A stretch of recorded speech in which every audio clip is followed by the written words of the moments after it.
Bonjour, je suis très content de vous retrouver dans ma rubrique Le saviez-vous. Aujourd'hui, je vais vous parler d'une tradition qui date de la 5e République. Avant cela, comme d'habitude, je vous propose de vous abonner à ma chaîne pour voir tous les thèmes que j'y aborde et de cliquer sur la cloche pour être notifié à chaque nouvelle vidéo. Alors, le saviez-vous que tous les présidents de la 5e République ont eu un chien?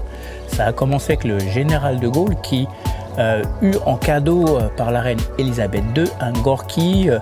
D'ailleurs, le général l'avait appelé Razmotte. Mais c'est le seul de tous les chiens de nos présidents qui n'a pas eu, on va dire, l'honneur d'aller jusqu'à l'Élysée, puisque le général l'avait laissé à Colombey-les-Deux-Églises dans sa maison de campagne.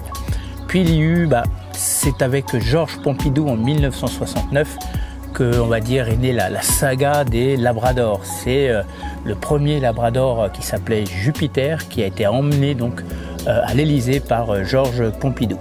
Puis il y a eu Valéry Giscard d'Estaing qui a continué donc cette tradition du Labrador.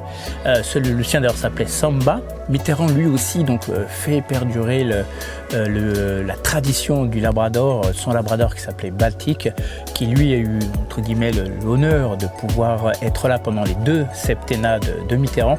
Il était même là lors de son enterrement en 1996. Puis il y a eu Jacques Chirac qui lui bien sûr continue bien sûr la tradition du Labrador. Le sien s'appelait Mascou. Mascou en fait eut, on va dire, l'honneur, le grand honneur, lui, à son décès, d'être enterré dans les jardins de l'Élysée. Puis vient Nicolas Sarkozy. Lui, il arrive avec ses 3 chiens, 2 Labradors et un Chihuahua.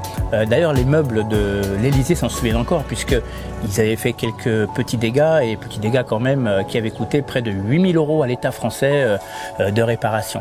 Puis vient François Hollande, qui avait son jeune Labrador, et là, en ce moment même, donc à l'Élysée, nous avons Nemo, qui est le chien d'Emmanuel Macron, qui a été adopté à la SPA, qui est un griffon croisé, bien sûr. Je vous laisse deviner, Labrador. Et effectivement, voilà, nous sommes à quelques mois de la future élection présidentielle. On verra bien qui sera le nouveau pensionnaire de l'Élysée. Je ne parle pas du président, mais bien de son chien. Sur ces belles paroles, je n'ai plus qu'une seule chose à vous dire. Prenez soin de vous et surtout, prenez soin de vos chiens.